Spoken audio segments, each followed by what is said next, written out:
pelecehan seksual itu hanya terjadi pada seorang wanita atau juga bisa terjadi kepada cowok misalnya? Kita lihatnya tentang masalah yang kemarin di KAI.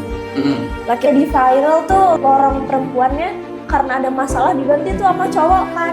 Terus viral lagi karena yang laki-laki bilang kok gitu, namanya kita ditumbalin. Mereka bikin sosmed, TikTok, Instagram. Ternyata laki-laki juga kalau udah speak up itu mereka meminta suatu kesetaraan gender itu. Kalau misalkan si korbannya yang dilecehkan itu merasa terganggu, itu sudah bisa dibilang pelecehan. Dan kenapa kok pelecehan bisa terjadi di dunia kampus? Sebenarnya kalau secara kita mikir sosiologisnya ya, memang usia-usia anak-anak yang baru masuk kampus itu adalah mungkin bisa dibilang transisi gitu ya, dari masa remaja akhir ke dewasa awal gitu. Jadi memang itu masa-masanya orang tuh lebih curious, lebih pengen mencoba hal baru, lebih pengen mengekspresikan yang dia rasakan gitu, lebih pengen validasi. Scholars bilang, perempuan kebetulan dia juga, memang ada di dalam dunia internasional tercipta sebuah struktur sosial yang akhirnya tuh gender based gitu loh. Memang sudah tercipta dari dulu bahwa perempuan itu ya mungkin objek gitu ya, kayak gitu. Ini akibatnya normalisasi kayak misalnya bercandaan yang seksis gitu. Terus kemudian Assalamualaikum warahmatullahi wabarakatuh. Jumpa lagi bersama saya Alfa di podcast Garda Bangsa, obrolan ringan seputar anak muda.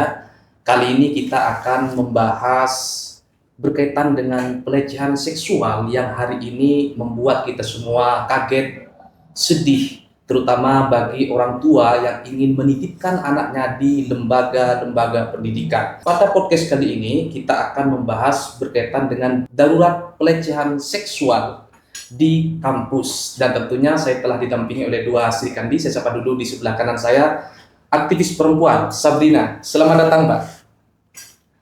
Dan di sebelah kiri saya ada aktivis perempuan juga, beliau sebagai ketua Forma Sekolah Kajian Strategis Global Universitas Indonesia. Selamat datang di podcast Garda Bangsa. terima kasih. Mbak Rosabella Iza, kita panggil Mbak Bella. Betul, salam kenal teman-teman Garda Bangsa.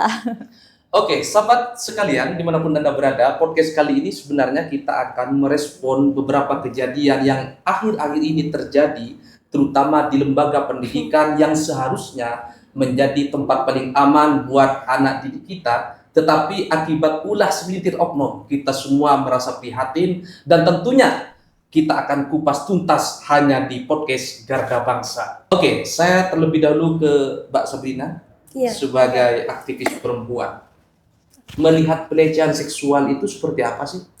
Yang mungkin yang bisa dibilang baru-baru ini atau untuk alternatif untuk semua? Secara umum lah, biar netizen ada gambaran seperti apa pelecehan seksual itu. Apakah pelecehan seksual itu hanya terjadi pada seorang wanita atau juga bisa terjadi kepada cowok misalnya? Oke. Silakan. Mungkin kalau yang aku lihat dari gambaran aku, like every single part of the question, sometimes kan kebanyakan itu sexuality, terus pelecehan yang banyak terjadi, like there's a year, sometimes udah selesai masalahnya, ada lagi. Mungkin karena kebanyakan kasusnya itu ke perempuan, jadi subjeknya itu kebanyakan oternal taunya pelecehan seksual itu hanya untuk perempuan saja. Tapi kalau kita lihat keseimbangan gender, mungkin bisa dibilang laki-laki pun sebenarnya bisa mendapatkan pelecehan seksual juga.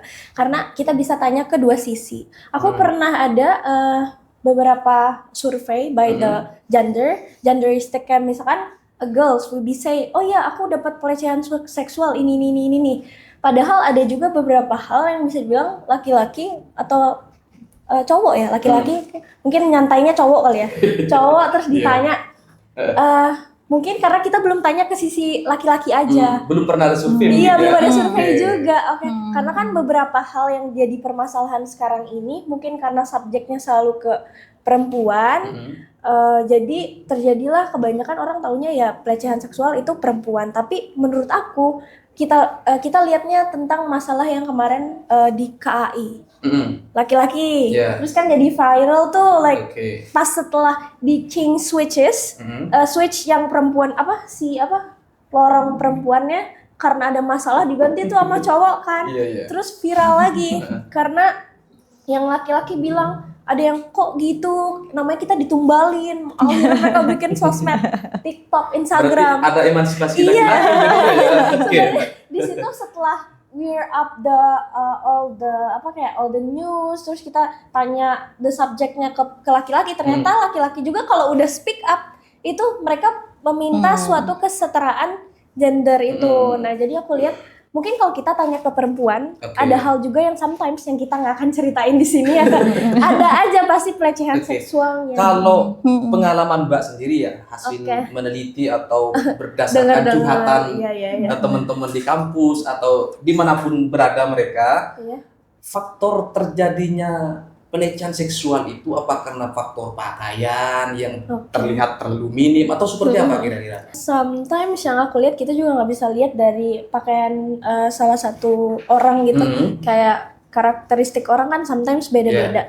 Tapi somehow di pelecehan seksual itu sometimes dia nggak lihat pakaian. Bahkan tertutup. Nggak tertutup pun mereka kan ada tuh kita nggak bisa sebut di sini ada pelecehan seksual yang emang lagi ada rame. Terus mereka cuman nyebutin pas somebody sit down on the chair dan someone see, terus dia bilang gini. Tapi itu nggak berbentuk bajunya nggak direspon sama dia. Tapi dia nggak respon. Mendefinisikan melecehkan ini seperti apa? Apakah sekedar colek-colek atau cukup melihat sudah dianggap melecehkan atau seperti apa? Kalau menurut aku ya mungkin sensitifnya itu kalau udah dilecehkan itu karena kan ada beberapa hal di perempuan yang tidak bisa disebutkan oleh laki-laki. Ada beberapa bagian tubuh perempuan yang kita ngerasa mungkin di laki-laki juga, di abang juga sama mungkin ya. Kayak misalnya kalau ada cewek yang ngomong gini, aduh. Tapi apakah itu berkaitan dengan perasaan? Kalau yang nyolek ganteng, anugerah. Kalau yang nyolek tidak sesuai dengan selera, pelecehan. Gimana sih kalau seperti ada itu? juga yang aku lihat ada 3 different types of the respon. Ada juga mungkin kalau kitanya anggapnya santai ya.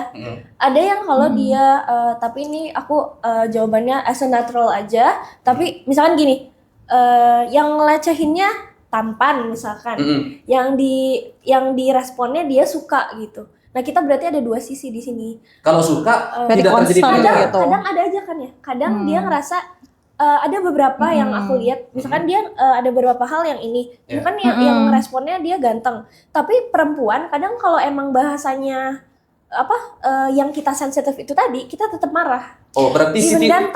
temunya tergantung pada objek ya. Objeknya. Kalau dia merasa nyaman, tidak terjadi pelecehan. Betul. Tapi kalau merasa dirugikan, dia merasa tersinggung atau tidak nyaman lah ya, berarti terjadi pelecehan seksual. Iya, kadang jadi misalkan kita emang suka nih sama dia, kadang atau pasangan, tapi bukan pengalaman aku ya, bukan. Ada juga. Tapi kalau misalkan emang subjeknya itu sensitif ke kita, bahkan ke orang terdekat pun, misalkan keluarga atau jauh, ini sangat netral jawabannya sebenarnya. Cuman kadang nih misalkan either that we really like this guy, misalkan I really like you, tapi if he talk about something yang sensitif, our sensitive things ya, kita semua ada hal yang sensitif, abang juga punya kan gitu, kita tetap marah. Kadang ada juga yang apa ya kak namanya negor gitu, negor kamu nanti jangan gini ya, baiknya kita ada yang negornya pelan-pelan. Berarti memang berkaitan dengan pelecehan seksual ini juga berkaitan dengan perasaan ya. Betul, sebenarnya kalau menurut aku simply kalau misalkan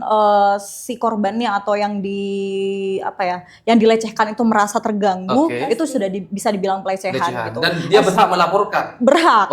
As long as dia tidak terganggu, misal dia malah tadi jadi suka, ya mungkin kita bisa bilang itu konsen kali ya. Itu kalau misalkan ini kayaknya bilangnya konsen gitu. Jadi dia kayak emang dia mau gitu. Lanjut ke Mbak Bella ini. Kenapa kok pelecehan bisa terjadi di dunia kampus? Padahal kampus itu ruang sangat demokratis, sangat merdeka, ya kan? Semua orang bisa masuk kampus, kampus sangat terbuka, di sana banyak kaum terdidik. Kok bisa terjadi pelecehan di kampus? Sebenarnya kalau secara kita mikir sosiologisnya ya, memang usia-usia anak-anak yang baru masuk kampus itu adalah mungkin bisa dibilang transisi gitu ya, dari masa remaja akhir ke dewasa awal gitu. Jadi memang itu masa-masanya orang tuh lebih curious, lebih pengen mencoba hal baru, lebih pengen mengekspresikan yang dia rasakan gitu, lebih pengen validasi itu juga. Sedangkan di kampus ini secara natural itu terbentuk suatu hierarki sosial gitu. Bisa yang Senior, secara natural, junior. senior junior, Oke. dosen dan mahasiswa, Mahasiswa, oke. dosen pembimbing dan mahasiswa bimbingannya itu kan secara natural ya tercipta adanya hierarki sosial itu. Jangan-jangan baru masuk sudah ditarget. Bisa jadi. Biasanya Sudah gitu ya. distabilo gitu ya. Oh ini. Ini inceran gue nih. kita ya. Oke. Iya kayak gitu. Jadi sebenarnya banyak hal sih selain memang dari individualnya gitu ya yang kayak memang morally bankrupt gitu ya kita bisa bilang. Nah kalau misalkan saya boleh sedikit mention salah satu teori hubungan internasional saya BTW Oke. basicnya hubungan internasional gitu. Ada teori hubungan internasional yang lahir setelah zaman positivis. Jadi dia itu merupakan kritik atas teori positivis yang ada yang dianggap terlalu male centric. Jadi terlalu berorientasi pada laki-laki gitu. Jadi dunia internasional itu bisa tercipta sebuah perdamaian dunia ketika kita perang misal seperti itu. Tanpa memikirkan bagaimana penyebabnya atau akibatnya terhadap misalnya istri-istri tentara misalnya kayak gitu. Muncullah feminisme dalam hubungan internasional. Nah salah seorang scholars bilang, perempuan kebetulan dia juga, memang ada di dalam dunia internasional tercipta sebuah struktur sosial yang akhirnya tuh gender based gitu loh. Jadi memang sudah tercipta dari dulu bahwa perempuan itu ya mungkin objek gitu ya kayak gitu. Dan ini memang tercipta akhirnya akibatnya muncullah itu namanya normalisasi kayak misalnya bercandaan yang seksis gitu. Terus kemudian ya banyak hal lah gitu. Sehingga kalau kita melihat lagi ke arah kampus gitu, kita bisa lihat oh emang ada struktur sosial itu gitu ya. Dan emang secara budaya dan adat pun sikap-sikap yang memang mengarah ke seksis dan yang dinormalisasi gitu oleh masyarakat gitu. Sehingga kadang korban gitu ya, kalau kita ngomongin pelecehan seksual, kadang korban tuh padahal dia merasa terdisturb gitu ya, kayak gue ngerasa pas dia ngomong kayak gini kok malu gitu, kok marah gitu. Tapi apakah kita yang oversensitive kayak gitu kan jadinya kan ya karena overthinking. Iya benar, karena dari awal tuh memang sudah tercipta sebenarnya kayak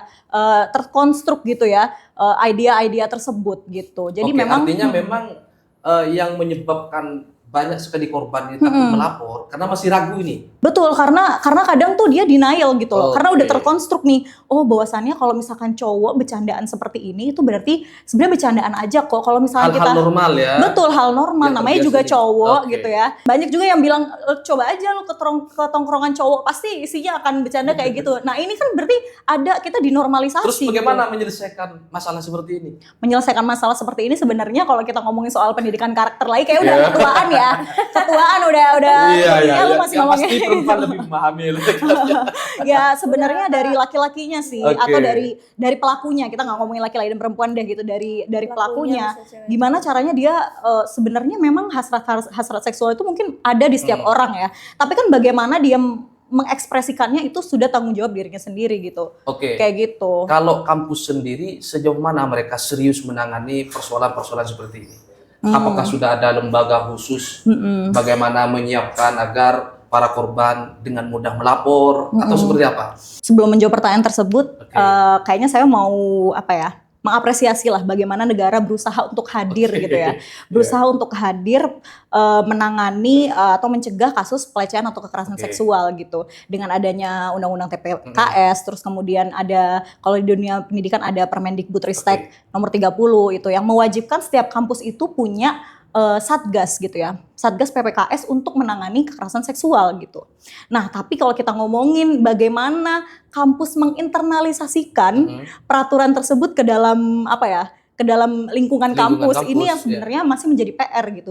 Bahkan kalau saya baca berita juga banyak bahkan kampus-kampus itu yang satgas PPKS-nya itu dibentuk cuma untuk formalitas administratif aja karena diatur dalam Permendikbudristek kayak gitu. Nah sehingga bahkan banyak mahasiswa tuh yang nggak tahu kalau misalkan di kampusnya ada satgas yang bisa menjadi ruang aman bagi dia untuk menceritakan pengalaman pelecehan seksual dia gitu.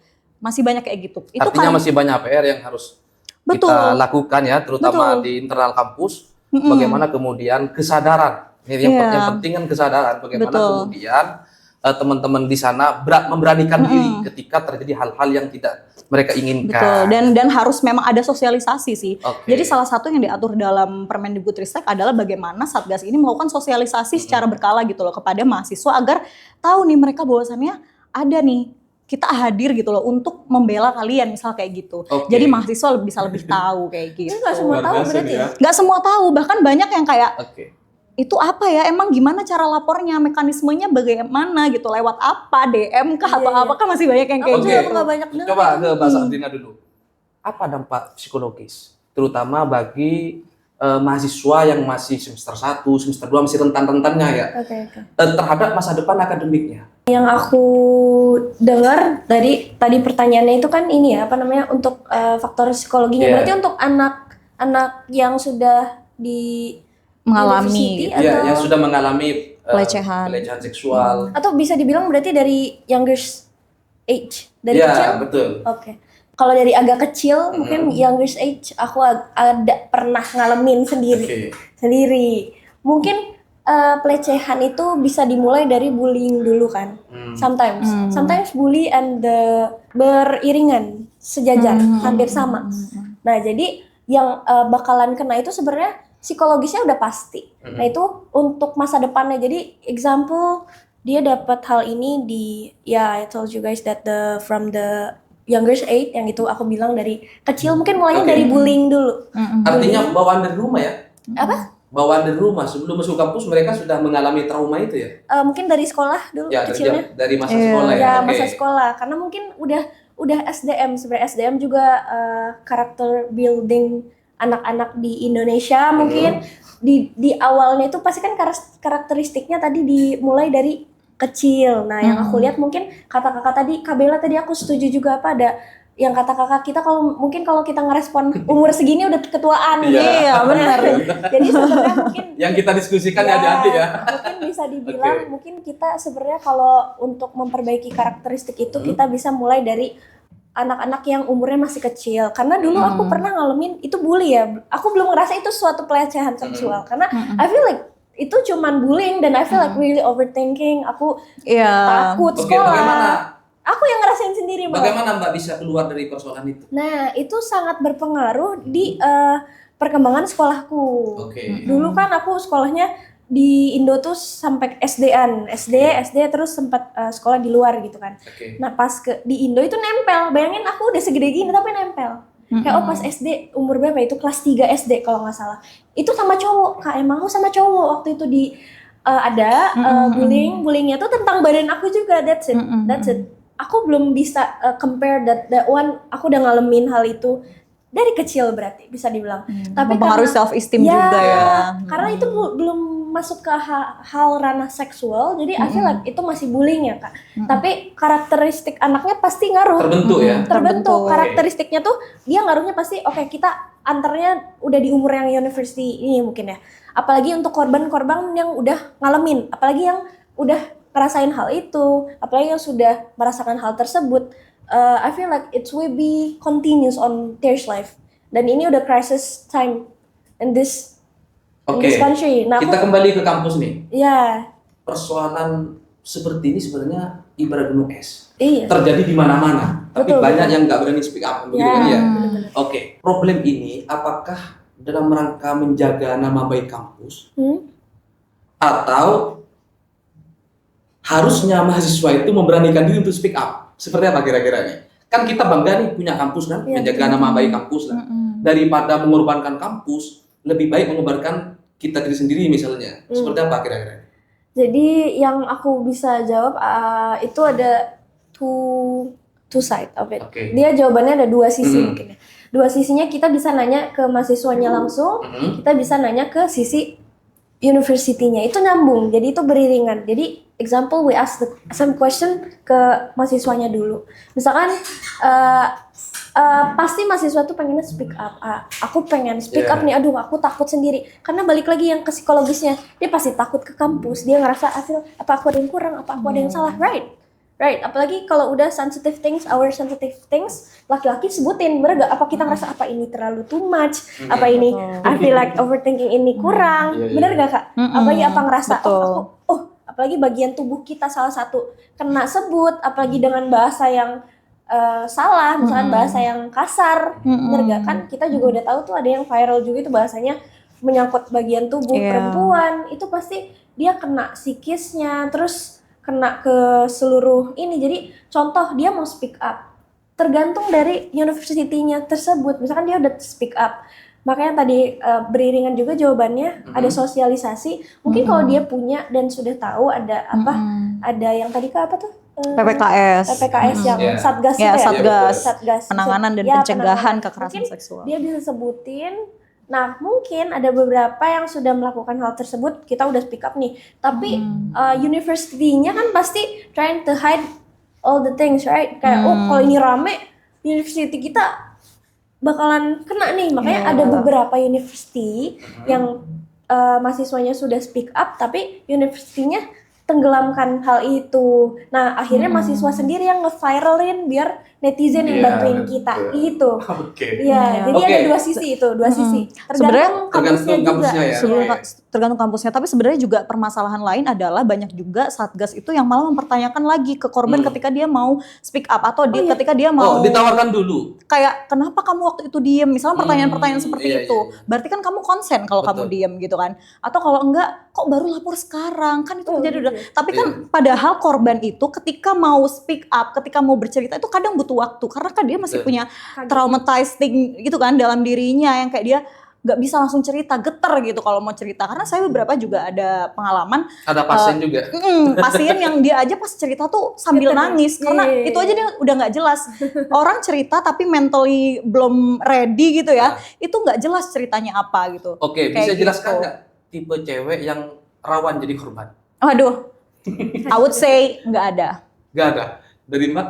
Sebenarnya benar kata Kabela juga, nggak ada iya. Tapi yang direspon dari beberapa orang mungkin somehow atau sometimes, misalkan ada geng laki-laki atau perempuan, mungkin yang bisa ada kemungkinan besar kena itu contohnya yang pendiam atau mungkin emang dia ada di luar dari circle yang kind of, misalkan one circle with 6 person ya, misalkan yang lainnya aktif to talk with others, right? Terus misalkan ada circle yang 6 person, circle dia sendiri gitu.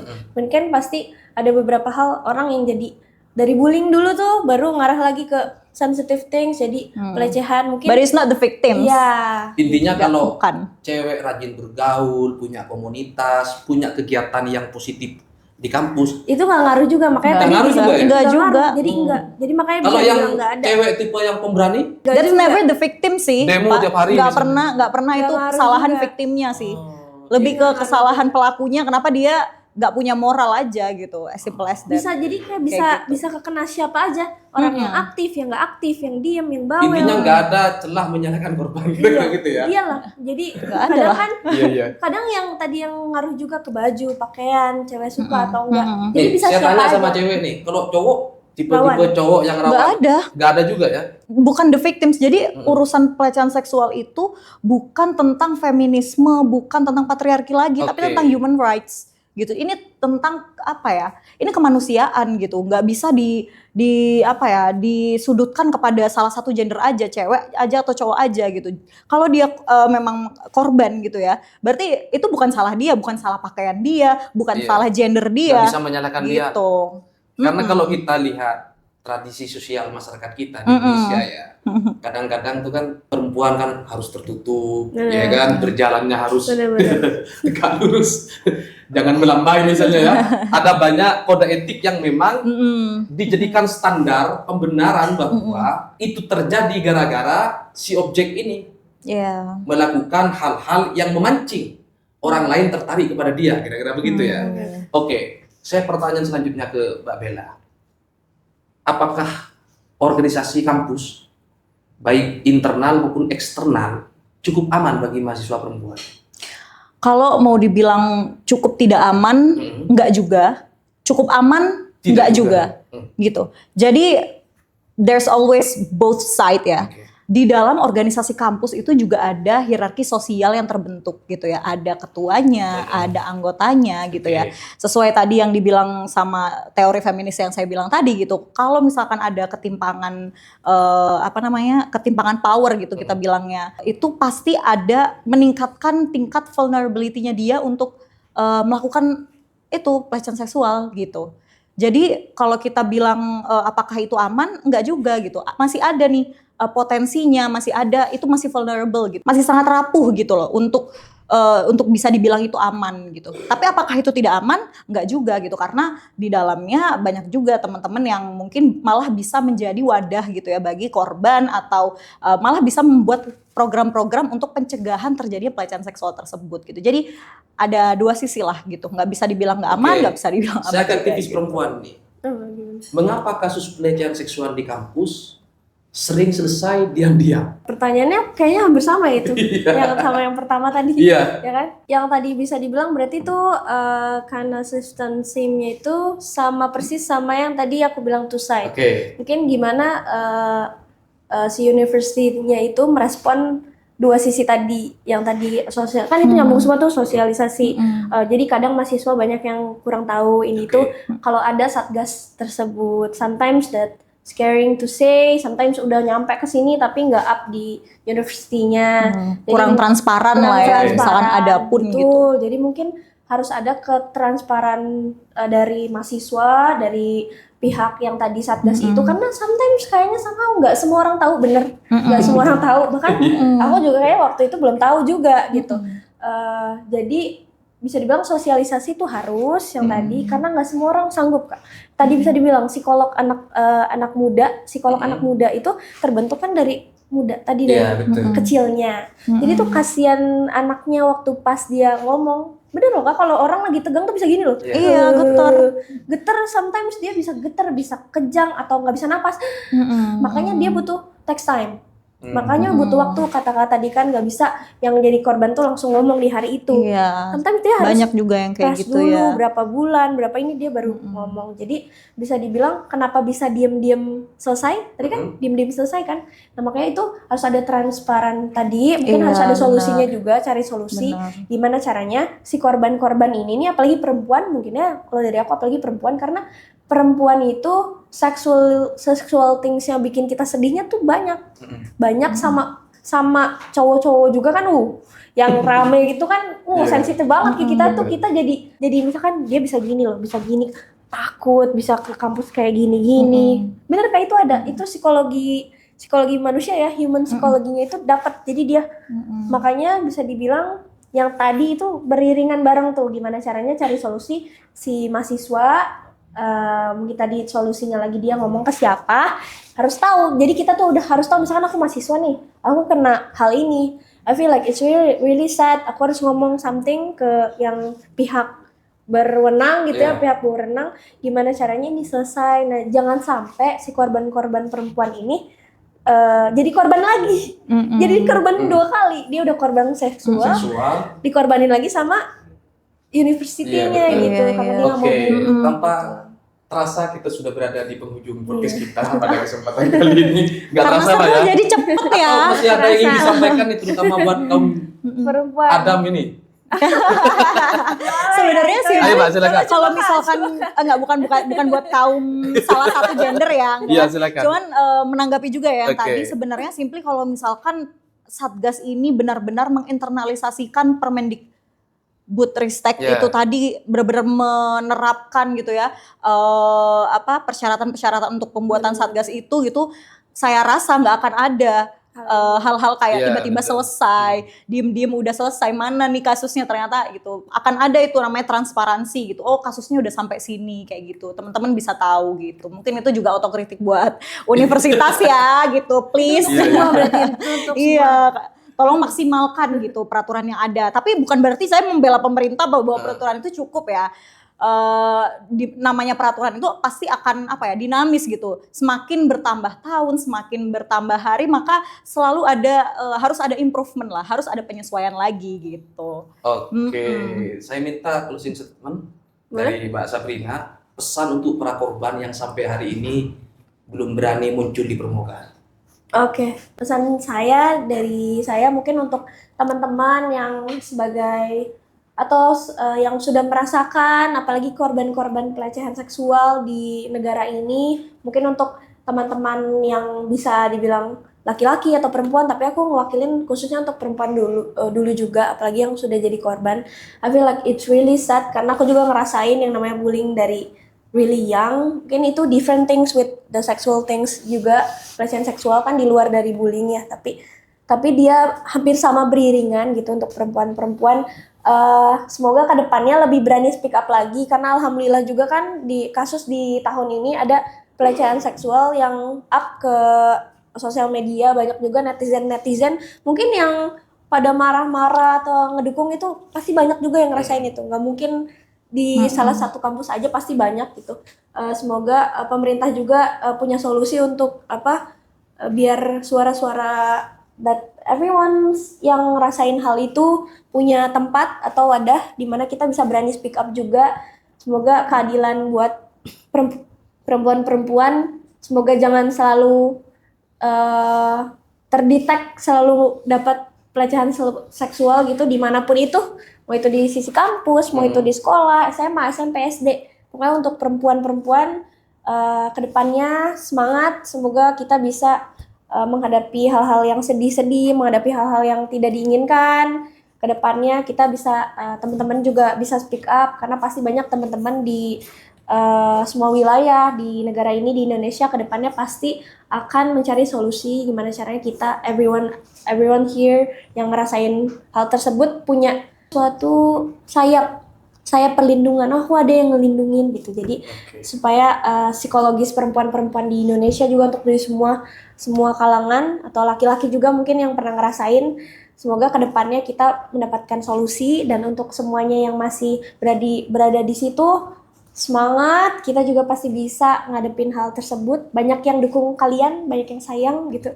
Semoga hal ini gak akan keulang atau teratasi lah, jangan sebanyak sekarang gitu kasus-kasus. Oke, untuk Mbak Bella, Terima kasih. bagaimana agar kampus tetap pada hitotnya, kritis, bebas, merdeka, dan bagaimana gambaran kampus yang aman, ideal dari ancaman pelecehan seksual yang membuat kita semua merasa sedih melihat fenomena akhir-akhir ini. Seperti apa, Mbak? Silakan. Sebenarnya bagaimana kampus menjaga hitohnya adalah bukan berarti ya soal kebebasan, terus kemudian apa tadi kemerdekaan, kekritisan itu bukan berarti kita dibiarkan untuk melakukan apapun, menjalankan apapun suka-suka gitu. Tetap harus ada regulasi yang, apalagi kalau konteksnya pelecehan seksual ya, tetap harus ada regulasi ketat yang dibuat untuk melindungi dan menangani kasus pelecehan gitu loh. Nah, menurut saya justru karena adanya regulasi tersebut gitu ya, regulasi pada intinya menurut saya regulasi yang melindungi itu bukan malah mengurangi kebebasan kita untuk kritis atau kebebasan kita di kampus gitu. Justru peraturan-peraturan yang membungkam atau peraturan-peraturan yang melarang kita untuk kritis itulah yang mengancam gitu ya, mengancam kebebasan mahasiswa gitu. Nah, bagaimana kampus yang ideal gitu ya? Menurut saya kampus yang ideal itu bukan kampus yang tanpa konflik, bukan kampus yang tanpa kasus sama sekali gitu ya. Justru kampus yang ideal itu adalah kampus yang memiliki instrumen institusional dan moral yang bisa melindungi korban gitu sih. Bukan berarti misal ada kampus yang bilang kampus kita nih aman kok, nggak pernah ada aduan, nggak pernah ada permasalahan pelecehan seksual. Jangan salah, biasa jadi banyak sebenarnya korban pelecehan seksual di kampus tersebut tapi nggak mau speak up aja gitu. Jadi kampus-kampus jangan merasa aman gitu ketika nggak ada kasus tersebut. Bisa jadi ada tapi karena memang satgasnya atau instrumennya belum ada gitu. Jadi tidak ada pelaporan tersebut. Oke, terima kasih. Dari aku. Terakhir ada lagi buat teman-teman perempuan tentunya. Sebenarnya singkat, women rights is human rights gitu. Jadi kalau kalian merasa terganggu, merasa apa, ada suatu statement yang apa ya, membuat kalian marah, membuat kalian malu, mengganggu self esteem, itu berarti that's pelecehan gitu. Jadi kayak it's part of human rights gitu. Jadi kalian berhak untuk melaporkan dan berhak untuk menindaklanjuti gitu. Oke, terima kasih Mbak Bella dan Mbak Sabrina telah hadir bersama saya di podcast Garda Bangsa.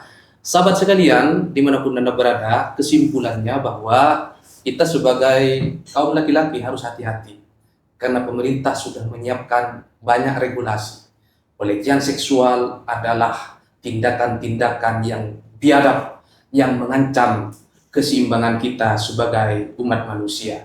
Dan bagi kaum perempuan, kalau boleh jujur nih, saya sebagai laki-laki, semakin menarik Anda, semakin banyak orang-orang yang memberikan perhatian kepada Anda, tetapi dengan cara-cara yang beradab. Mudah-mudahan podcast singkat kali ini memberikan masukan-masukan, terutama di dunia pendidikan, di kampus, dan juga buat sahabat-sahabat semuanya yang mungkin hari ini merasa menjadi korban. Jangan takut untuk bersuara.